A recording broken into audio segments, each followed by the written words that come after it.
میں نے پہلے شروع میں کہا تھا کہ ہر بیماری کا علاج ہے، لیکن گناہ کا علاج کسی ڈاکٹر کے پاس نہیں، مگر الحمدللہ گناہ کا علاج اسلام کے پاس موجود ہے، گناہ کا علاج مصطفیٰ جان رحمت کے پاس موجود ہے، گناہ کا علاج قرآن اور حدیث میں موجود ہے۔ اب گناہ کا علاج کیا ہے، یہی آج کی محفل کا اصل و عنوان ہے، اور تھوڑی دیر میں بات میں اپنی مکمل کر لوں گا، کیونکہ سردی ماشاءاللہ بڑی شاندار اور خوبصورت ہے، اور اتنی سردی میں آپ کو دیر تک بٹھا کے نہیں رکھوں گا، لیکن تھوڑی دیر میں بات مکمل ہوتی ہے۔ اب گناہ کا علاج کیا ہے؟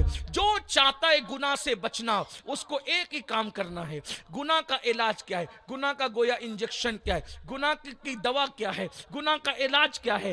گناہ کا علاج ایک ہے، قرآن میں میرا اللہ فرماتا ہے ان الصلاۃ تنہا عن الفحشاء والمنکر، بے شک نماز ہر برائی سے اور بے حیائی سے روک دیتی ہے۔ یعنی اگر تم نماز پڑھو گے تو خود بخود گناہوں سے رکتے چلے جاؤ گے۔ نماز کی برکت سے آدمی کے دل میں گناہ کی نفرت پیدا ہوتی ہے۔ ارے نماز تو بہت بڑی بات ہے، اگر آپ صرف ہمیشہ باوضو رہنے لگے تو آپ کا دل چمکنے لگتا ہے، آپ کے دل میں انوار برسنے لگتے ہیں۔ باوضو رہنے کی برکت یہ ہے تو نماز کی برکت کیا ہوگی؟ میرے آقا علیہ السلام فرماتے ہیں جو وضو کے اندر ہے وہ اللہ کے قلعے میں محفوظ ہے۔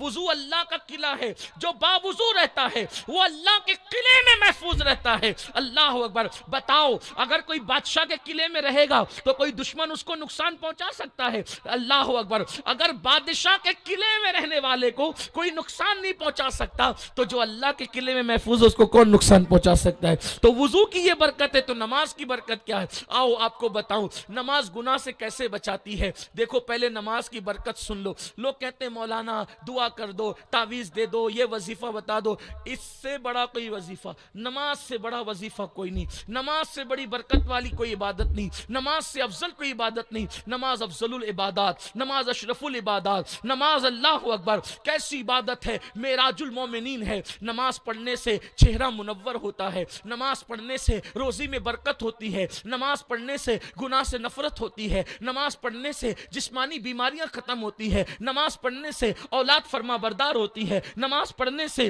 اللہ اکبر گھر میں رونق آتی ہے، نماز پڑھنے سے اللہ اکبر انسان کے لیے لوگوں کے دلوں میں محبت پیدا ہوتی ہے، لوگوں کے دلوں میں پیار پیدا ہوتا ہے۔ نماز پڑھنے سے دشمن بھی دوست بنتے ہیں، نماز پڑھنے سے بری نظر کا اثر لوگوں پہ نہیں ہوتا۔ نماز کی برکت یہ ہے کہ اللہ اکبر جب نماز پڑھنے والا نماز پڑھتا ہے تو جب اس کو موت آئے گی تو اتنی آسانی سے موت آئے گی۔ نمازی کو موت اتنی آسانی سے آتی ہے جیسے دودھ پیتا بچہ ماں کا دودھ پیتے پیتے سو جاتا ہے اور اس کے منہ سے ماں کا سینہ نکل جاتا ہے، اس کو خبر بھی نہیں ہوتی۔ تو جیسے بچے کے منہ سے ماں کا پستان نکلے اور بچے کو خبر نہیں ہو نیند میں، ایسے ہی نمازی کی روح نکلتی ہے، اس کو خبر بھی نہیں ہوتی۔ ایک مقام پہ فرمایا جیسے آٹے سے بال آسانی سے نکل جاتا ہے ویسے نمازی کی روح آسانی سے نکل جاتی ہے، بہت آسانی سے اس کو موت آتی ہے۔ اور جو نمازی ہوتا ہے اس کی قبر کا حال یہ ہوتا ہے کہ اس کی قبر جنت کے باغوں میں سے باغ بنا دی جاتی ہے۔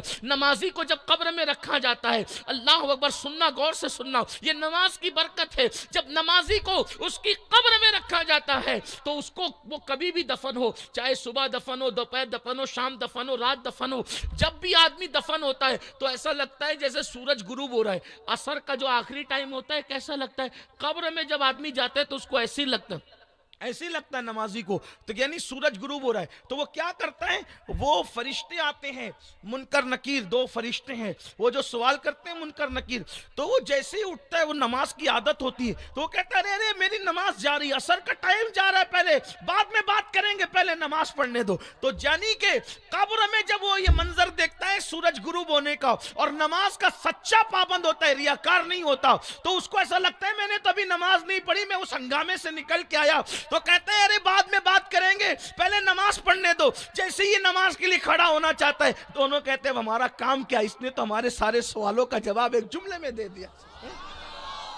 اور پھر وہ دیکھتا ہے کہ اس وقت جب اس کے بھائی، اس کے بچے، اس کی بیوی، اس کے سب لوگ اس کا ساتھ چھوڑ دیتے مرنے کے بعد، بھئی قبر میں تو انسان کو اکیلے ہی رکھا جاتا ہے نا، تو کیا دیکھتا ہے ایک دلہن اس کی قبر میں آتی۔ یہ کوئی کہانی کی صدی ہے، رسول اللہ کا فرمان ہے۔